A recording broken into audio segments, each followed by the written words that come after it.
So I don't want to talk about the details of what happened at Vegas, but I do want to talk about the future, what we can do moving forward so this shit never happens again.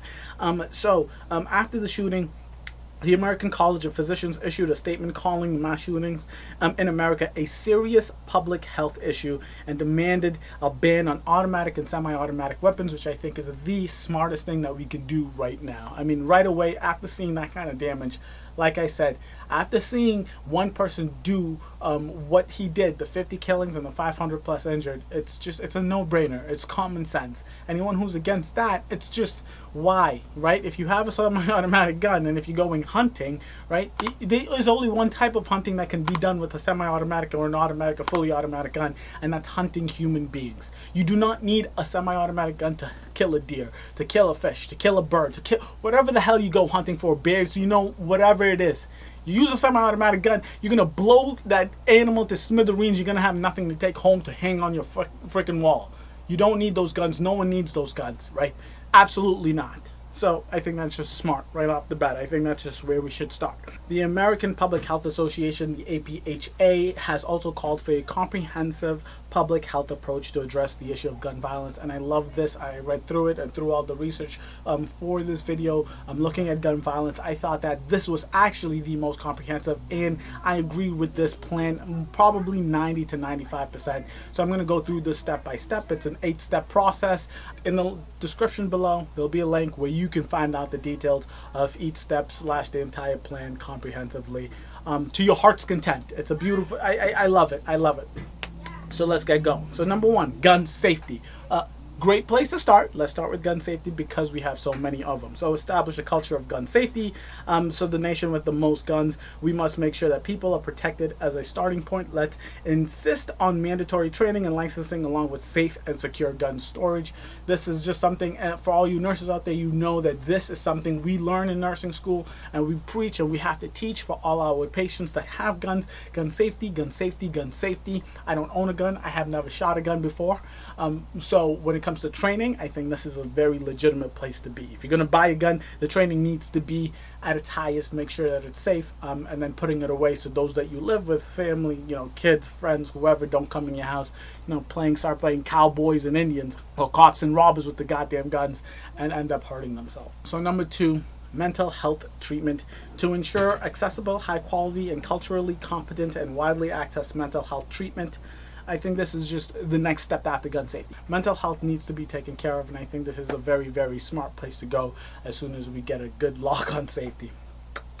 Step number 3, trauma reduction. So reduce children's exposure to violence and address the impact of trauma. And I love this. I love that they put this in there. If I ever have kids, I do believe that I would be much more willing to let my kids watch crazy sex scenes or watch pornography, do all of that craziness before I allow them to watch the insane violent TV that we are all so used to, right? I think sex, sure, it's going to happen sooner or later, and if I don't let them do it, they're going to have some kind of technology device where they're going to watch some crazy porn, right? I think that's just, you let them do it. At least if I allow them to do it, we could do some education with that. And when I'm talking about like the Game of Thrones, like the Deadpool movies, all of that craziness, it's too much. If I had to, what I'm basically saying is if I had to choose between a violent movie and a sexual movie for my kids to see, I would choose the sexual movie 9 times out of 10. Obviously, bounds and reason here, bounds and reason. So step number 4, sensible gun laws. Ban high-capacity magazines, expand to 24-hour background check to make it universal, and reinstitute the assault weapons ban immediately. I like that, immediately. We must insist that assault weapons have no place beyond the battlefield, not in our schools, not in our movie theaters, not in our places of worship, and not in our streets and communities.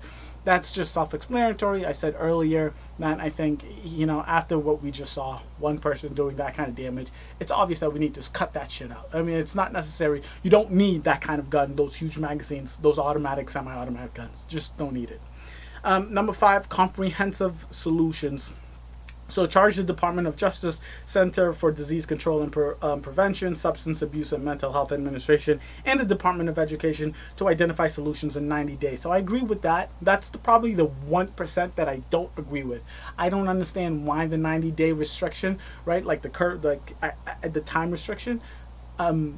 Yes, I want a solution. Yes, I want all of this to be resolved, but I'd rather it be an actual solution. I know putting a time cap makes people work, especially with our Congress today. They're not going to do jack shit. It doesn't matter how long you give them.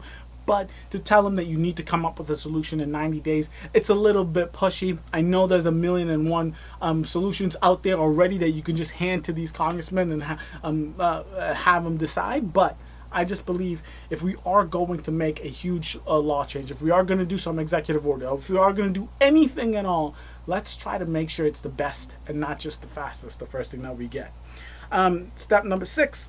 Safe communities. Support citywide planning and implementation of comprehensive violence prevention plans that include prevention, intervention, enforcement, and rehabilitation and reentry. So this is great. I like this a lot as well because each city is different, each town is different, each state is different, right? So if you live down south, if you live in the Midwest and there's guns everywhere, your education, your citywide planning, community safety is going to be very different than if you live on the East Coast where there's barely any guns.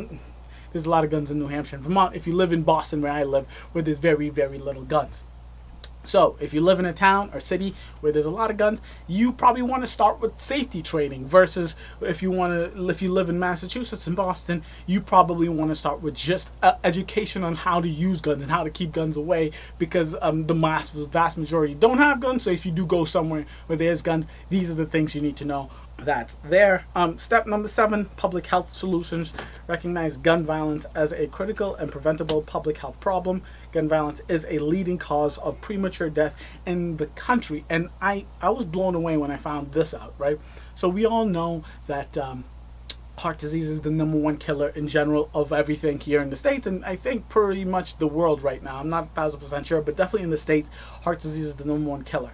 Before reading this, before doing this research, I still was in the camp that thought that car accidents, driving under the influence, especially with the new amount of people, the increase of car accidents with the texting and driving, I thought that car accidents was the number one premature killer of adults these days. But it's not. It's guns. And should I be surprised? Really? I shouldn't. Of course not, because of the amount of mass shootings we have. And then the final step, unshackle the CDC.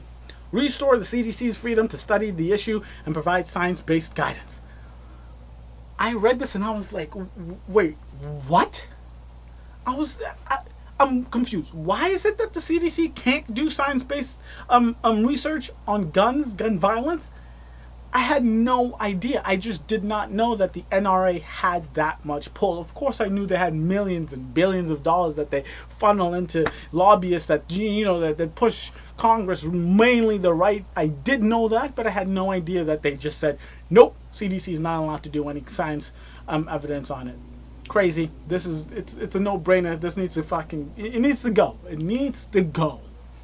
I think this is one of the best, most comprehensive strategies to attack gun violence here in America. And I love it because, it's nuanced, right? It's not, let's get rid of all the guns. It's not, let's make sure that anyone and everyone can have guns, right? It's not just, background checks for everybody. No, it's comprehensive. It covers all its bases. It's a smart way to go about it. It might not solve everything. It definitely won't solve everything. As long as we have guns around and, people that are sick, people that are crazy, shit happens. But if we put some of these strategies into action, I believe that the number of gun deaths, mass shootings, suicides, all of these things that happen because of guns will go down. And I really do hope we can get this passed. I know it's a long shot, especially with who we have in office, who controls the Congress, who controls the Senate. Chances are very low, but I'm hopeful. I'm hopeful.